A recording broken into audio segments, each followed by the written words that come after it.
All right, welcome everybody to our Habits of Health conversation tonight. We're studying chapters 5, 6, and 7. We've got four of us on. Hi, Shiloh. How are you? All right, we're going to start out with some overview of the chapters, and Jamie's going to go ahead and do that for us. So save your questions, and then we'll have some discussion after she does a little overview of the chapters that we studied this week. And it was uh, 6, 7, and 8. Yeah, 6. I want to say 5, 6, 7, but 6, 7, and 8. So, okay, Yeah. go for it, my friend. Okay, so really chapter 6 just kind of starts out and it lays out really how it's kind of the blueprint, and the title is Your Blueprint for Safe Rapid Weight Loss. So it kind of talks about just how there's been so many methods of different diets, low carb, low fat, medicine, exercise your way out of your pounds that you need to lose or feel better, whatever it is. Not everybody has weight to lose either, but what this chapter talks about is he on page 59, where he says that most of those are just focused on that one thing, and this plan, the Habits of Health, is focusing on what is the most effective way to reach a healthy weight. That's usually the question that all those other things worry about. That's all they worry about. But Dr. Anderson's Habits of Health, his question is, how can I go beyond weight loss to achieve optimal health and stay healthy for the rest of my life? Which is really just the greatest thing about this book, is because it's not just covering your eating and to get to your healthy weight, lose your weight or whatever. It's talking about all those aspects of your life to make yourself the healthiest that you can be. So really chapter 6 I like, because for me, I never understood really how the foods affected me. I mean, I knew foods were bad. We all know certain foods are bad. Potato chips are bad. Everybody, grease, all. This chapter I like because it actually explains the science behind what food is doing to our bodies. So every time we're eating, if we just eat 3 meals a day and we're eating a big breakfast and a big lunch and a bigger supper, which is really how I used to live my life too, how that was affecting my insulin, because my blood sugar would go up, so my insulin would go up to try and bring it back down, and then it would crash and it just kept doing that. And so over time, in reading more throughout this chapter, this book, I learned that that's not doing any good on my organs. And I never thought about that before. Most of the time you just think about, your outside appearance or just, your jeans fitting, but you don't really, at least I didn't anyway, fully think about what was going on inside my body. So I really like how he lays out that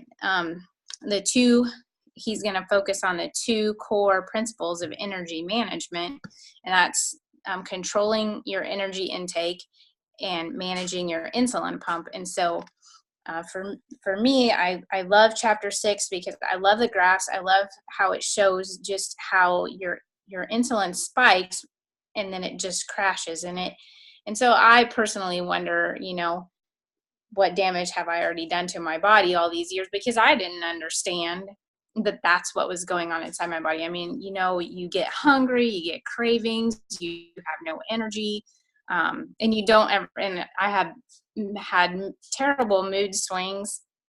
And sometimes I know it's because I ate the chocolate brownie, but I didn't fully understand until I read this chapter exactly why that chocolate brownie or whatever it was making me, so angry, I guess, but, or have no energy. But so on page 62 of chapter 6, I think that those are some really good discussion questions, whether you have them in your own head or you discuss them with, your significant other or even your kids. That's another thing that has helped me, reading this chapter, and then the chapters that talk about the healthier foods, the low glycemic foods. So not only am I focusing on myself, but now I'm focusing on my kids. So like when my daughter has a track meet, I'm thinking about what foods am I going to send with her so that they'll help her. And so I'm using those food lists to help determine what kind of snacks I'm going to send with her, because I know what helps me. have energy and consistent energy. And I am trying to teach my kids too, because the chapter talks about how instead of just eating 3 big meals a day, to eat 6 smaller, meals. And so just to keep your blood sugar and your insulin pump at a steady level. And so I'm trying now to work on my kids with, eating a snack. Sometimes it's hard for them at school too, which is sort of sad that they don't let kids, have that snack. Really, for them, it's breakfast and lunch and supper. And by the time my kids get home, they're famished. They want to eat everything, which is, I get that. So, but like the questions on page 62, do you eat a lot of refined processed foods and drinks? Do you have a hard time concentrating or staying focused? Do you skip meals and end up eating only 1 or 2 a day? Do you struggle with cravings and low blood sugar? Are you irritable if meals are missed or delayed? Do you struggle with mid-morning or afternoon slumps? Do you have difficulty staying asleep?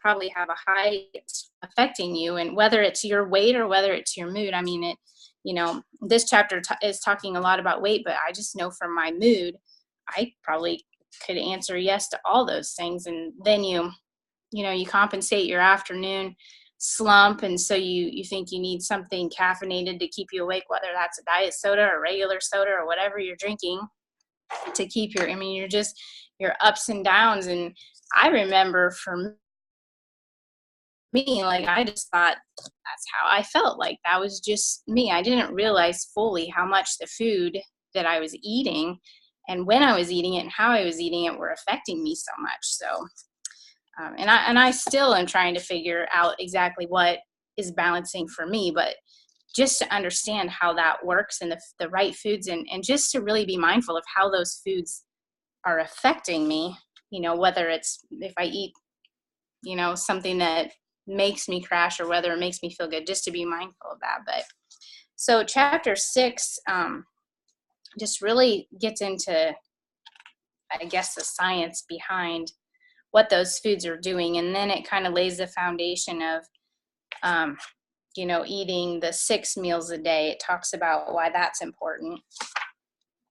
And it talks about, if you're trying to maintain a healthy weight, or that the biggest thing is to eat breakfast. Actually, that talks about on page 64 what they did, years ago, what our bodies were made to do. They ate breakfast, they ate a balanced diet, they increased their physical activity, and they monitored their weight regularly. I guess that's a study that they did. Jump in, Terry, if I'm missing something, but I'm kind of trying not to talk too much, so I'm sitting around. Well, why don't we have some conversation around this chapter anyway, because there's a lot of information in here. And I know that you probably have some more things to share, but what did anybody else see that they thought that kind of stood out for them in chapter 6? Well, Terry, I think one thing I always go back to, since I've been in maintenance for, a few years, when I start seeing the scale go up or anything, I start watching my portion control again, because somehow, some way I've let something get out of, a little whack, a little different. And so that's the number one thing I go back to is portion control. And sometimes it's just, I'm doing a little bit more portions. And by going back and measuring, it helps a lot. Another thing he doesn't get into this in this chapter, but one thing I think we need to be careful of too is that the low sugar things, the sweet, like the no sugar things with the sugar alcohol. I just read a good article last week in Shape Magazine about how much damage those sugar alcohols do to your body and what problems those can cause. Because I had some people coming to me and saying, hey, you need, if you're doing low, you should try this, Sweet Freedom ice cream or whatever. It's low in sugar. Well, the sugar alcohols are worse than the sugar for you. Mm-hmm. So the article was just really good. And I had somebody just this weekend on Facebook posted how she tried the Halo ice cream and it's so good. And so I posted that article to her just because, hey, it might not be the best thing for you to try. Yeah. Mm-hmm. Sometimes I think, if you're going to eat something sweet, it's almost better to choose a natural thing and just eat a serving or a small or a few bites of it rather than all the extra stuff, because that kind of gives us, that halo. Is it 360? So you can eat the whole thing of it. I know it's silly. And that's why when she posted that, I got rid of it. What I've been doing for my lunch anymore is I take, a serving of fruit just so I have something sweet. And that's curbed all of the cravings I've had at work in the afternoon and stuff, just by having a serving of berries or, pineapple or whatever. So I don't know. The other thing I find interesting, when Jamie said, the kids go to school and they don't get to eat, throughout the day like we should be, I find it interesting too, because I have a lot of teachers that I'll be talking with them about the program, and they're always like, well, I can't do that. I can't eat in front of the kids. Well, why not? If you've learned all this and why it's good for you, why not? And then why not let the kids eat in your room too? Not saying eat a meal, but eat a snack. Yeah, a snack is great for them. Yeah, I don't understand that. It's just like we talked about water, how good water is for children and, well, for us, obviously, we try to drink enough water. But, drinking enough water, how much that impacts you and how better, they've done studies on children, how much better they do when they've had a little snack and they've had some water before they take a test. So why aren't we taking advantage of that? We've got all this other, we're striving in school districts, especially, to bring up our test scores. Well, there's an easy way to do it.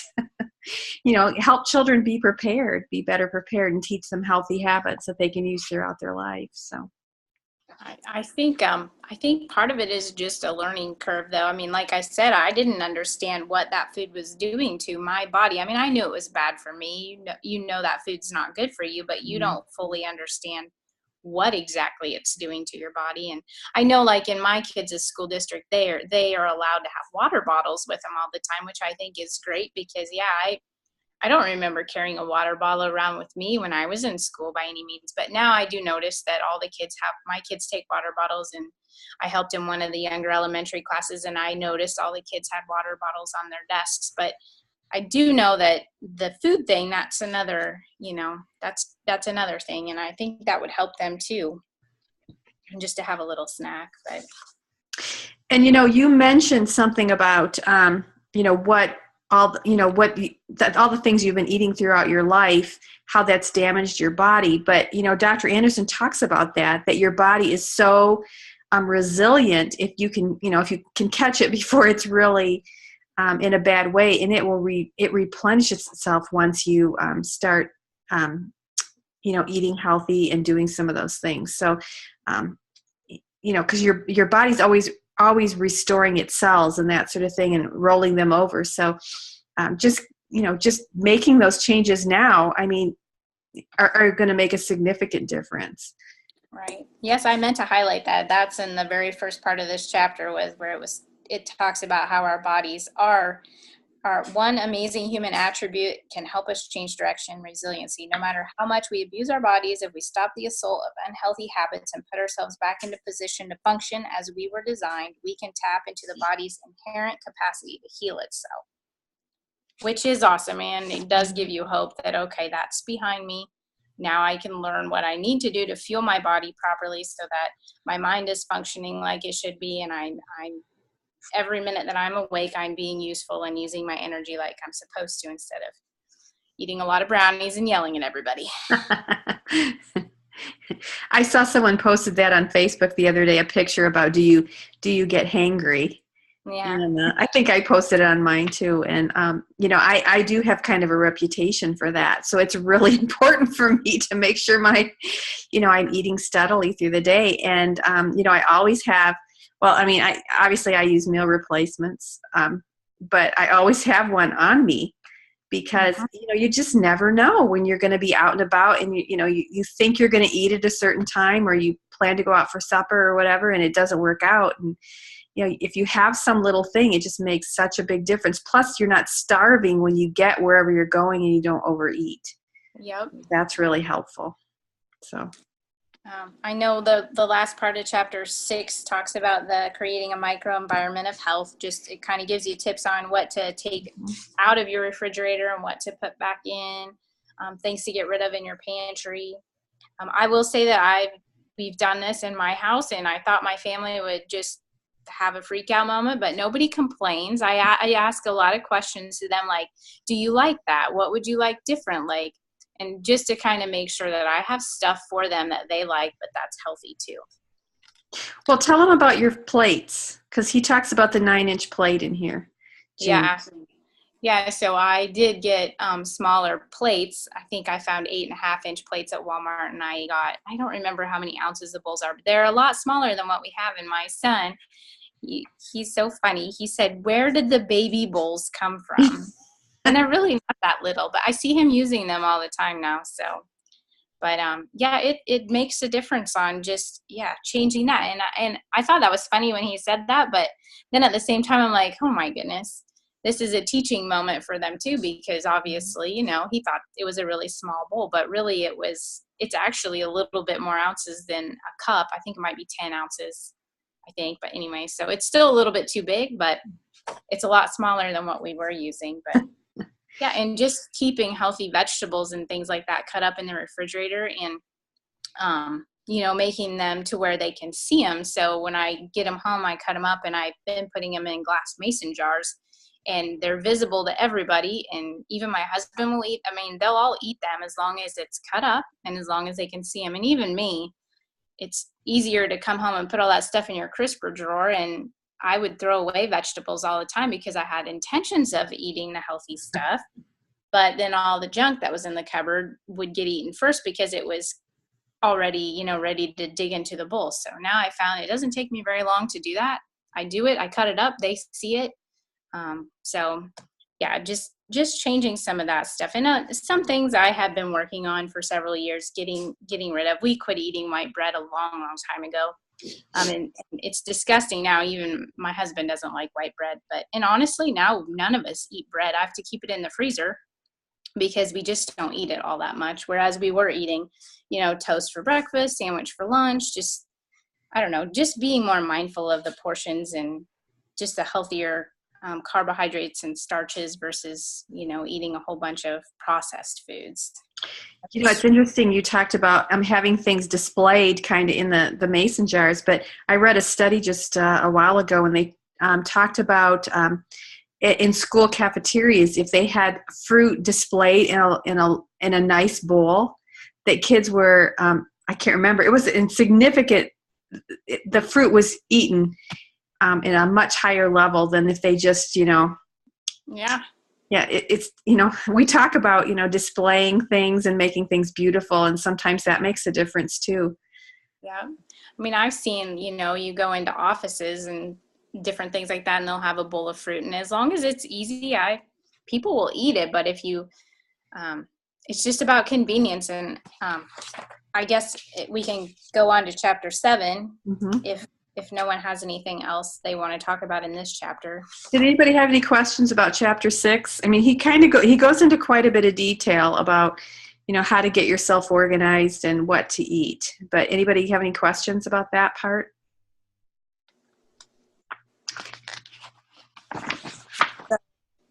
Chapter 7, speaking of convenience, talks about the portion-controlled meal replacements. And I've highlighted a quote in here about,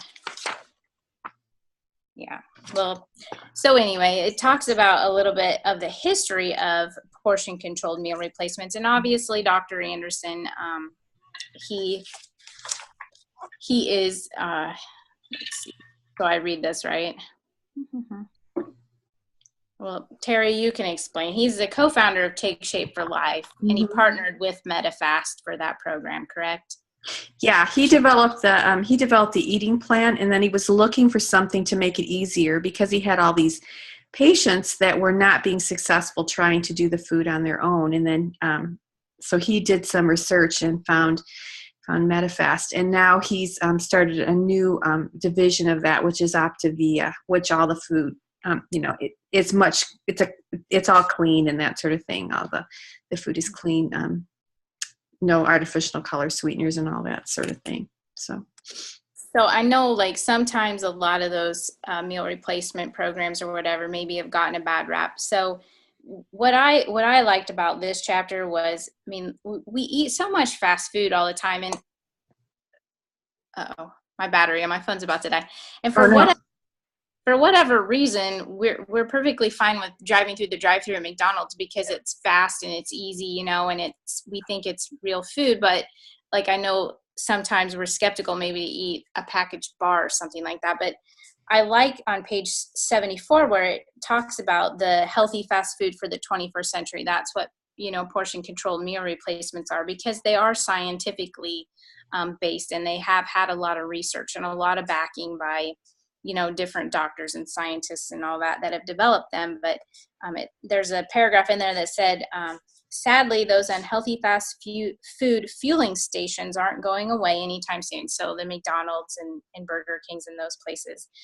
So it's all the more important to find healthy alternatives that are convenient, readily available, and support the habits of health. And then he talks about how he'd like you to think of portion controlled meal replacements as like MetaFast as high quality fast food, a safety net to protect you from nutritional pollution. And like what Terry said about, you know, carrying them in, I know, like, I used to stop a lot at Casey's and just grab popcorn chicken because it was fast. But yeah, I've learned to take a bar with me, or, you know, that just helps me so much because I know that there's a balance of all the nutrients and vitamins and, you know, all those things that I need to help keep my cravings at bay and to give me the energy that I need. So yeah, like looking at them as the healthy fast food of the, you know, of today, I think that's a good way to look at them, because sometimes we don't always have time to something healthy, or, you know, pack a whole, you know, snack pack to take. I know I go to a lot of ball games and stuff with my kids, and I try to pack a lot of healthy foods and stuff for them, but sometimes you don't have access. If you're going to be gone all day long, you can't keep it cold all day long. I mean, you can, but so sometimes it's nice just to have, when you're busy, when you're traveling, just to have, you know, a meal replacement bar that, you know, has everything in it that's going to give you the balance that you need. Mm-hmm. So yeah, chapter 7 just really talks in more detail about those portion controlled replacements. And well, he just talks about why he chose, you know, he spends a lot of time talking about why that those work. And Jamie, you talked about how it impacts you personally. And I mean, we all, you know, all of us that have used them, just simplify things, because life is pretty complicated, you know, especially when you're working and you're trying to balance a family and, you know, all the other things that go along with that. So. Yeah. And I mean, I know, like, for me personally, I was one of probably the skeptical ones to start them. But what I learned was it helped me.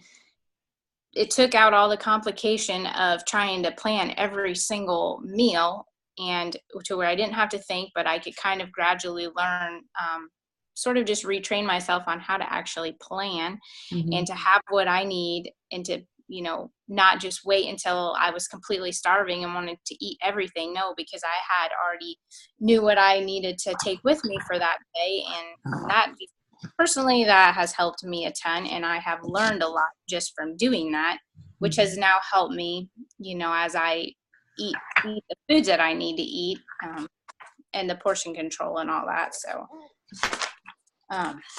is there anything else you want to talk about in chapter 7? I know it kind of starts into the low glycemic foods on pages 79, and then really chapter 8 is, so the portion control meal replacements are nice if you have a whole bunch of weight to lose and you really just want to take kind of the thinking out of it. That's what it was for me. Somebody else did the thinking for me, and I just made sure that I ate those when I needed to.